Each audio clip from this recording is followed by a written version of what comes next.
Antonia is joining us in Detroit, Michigan. Antonia, how can we help?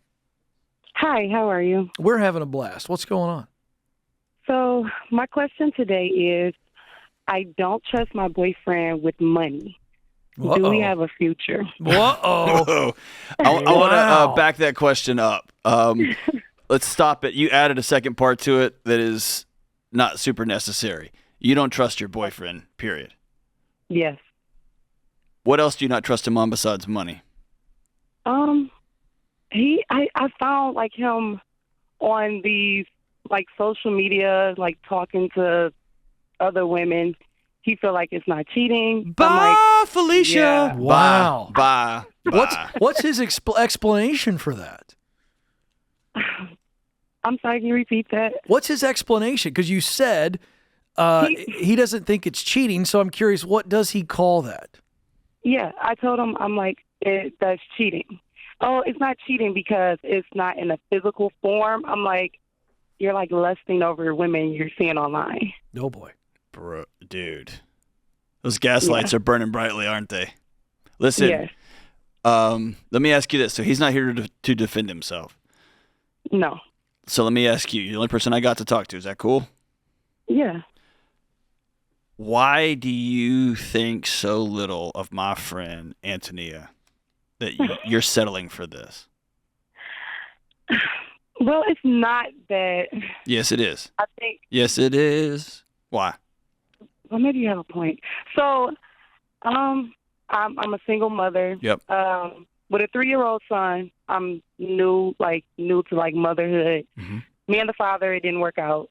I injured my back at work. So, and I needed this surgery. So I ended up gaining all of this weight. You know, like when you have a partner, you expect your partner to be there for you. And I feel like I didn't get that because, like, when I was off work for a year, when we have fights or anything, the first thing he bring up is, oh, I paid your rent. Well, I'm like, well, like, you might as well say you're a roommate because you live here. We're not married, you know. So it's a little bit of everything. So he's a bit of security. Even though he's not treating you well, it's like, well, at least he's done that. He was, right. Well, but here's the thing so it's really common that all these other stories that we are told eventually become the stories we tell ourselves. Mm-hmm. And you've got a narrative that you're worth less because you gained weight. You've got a narrative that because you got hurt and you reached out to the person who is supposed to be your partner in this adventure called life, called raising a kid, and he weaponized that against you and said, well, look at what I'm doing for you. You have this story that you're a single mom and that you're now somehow less than. All those stories are false. 100% of them. Yeah. They're not true. I agree. And so I do 1,000% believe that whoever you're dating is probably a lot of fun, is probably makes you laugh, and probably makes you feel loved. And all three of those things are amazing. And he's making other women feel that way too. And when you say, I have a need I'm uncomfortable with, he makes you feel crazy and stupid for having that thought or need or feeling, not supporting you. Yes. And so you don't trust him on a number of different issues. Money is one of them. I was a train wreck when it came to money, but I was a trustworthy guy. Does that make sense? So I would never tell somebody like, man, that my husband spends like crazy. We figure that out. Mm-hmm. If I had said, and I was baiting you a little bit when I said, what else do you not trust him on? If you had said nothing, he's actually super ironclad, he's trustworthy, then that would have been a different answer. But you're not going to like this. At the end of the day, you don't trust you. Yeah. And I want you I agree. to reinvest in you. That's exactly right. Let's stay there for a second. Anthony, you called and asked us, do we have a future?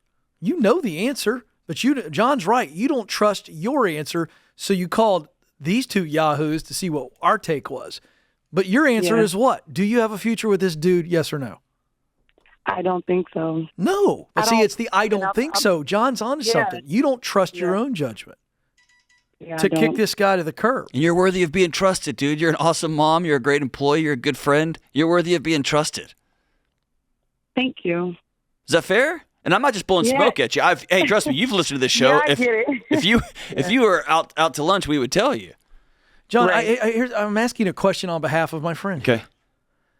Just because we make a bad decision and we kind of take good judgment out of the equation for someone in a relationship doesn't mean that we have bad judgment the rest of our life. True or false? False. Yeah. In fact, But is that what's going on here? She knows it wasn't a good decision. Maybe she's made some poor relationship decision. Now all of a sudden she goes, I just don't make good decisions. But that's not true. well, I think it's easy to, and tell me if I'm wrong, Antonia, it's easy to feel like you're a single mom. Someone's told you you've got these defects. I'm the only one that's ever going to love you. I'm the only one that's paying your rent with my money.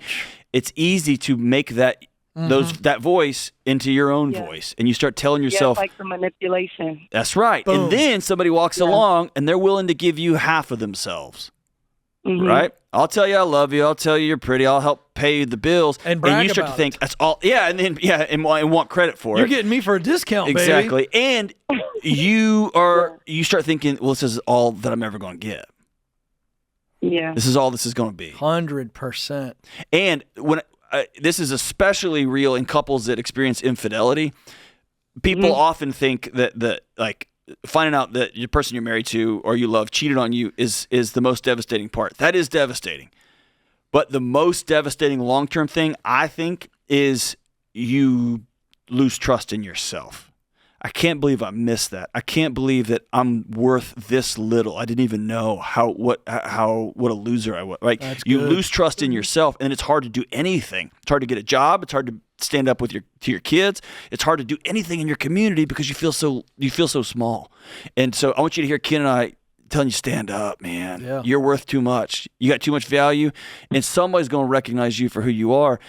And I also don't want to blow smoke at you. You probably need to go talk to somebody. You probably need to get a group of women in your life where you can practice standing up on your own 2 feet right now. The greatest gift you can give somebody in the future is you working really, really hard on you in this season. Is that? Yeah, and that's another thing too. Like I know it's like he weaponized because I like I'm a victim of molestation and things like that. So he uses that, and that I suffer from anxiety. Done. Hey, anybody who weaponizes that sort of pain, done. Yep. Done. He's done, manipulating done. you.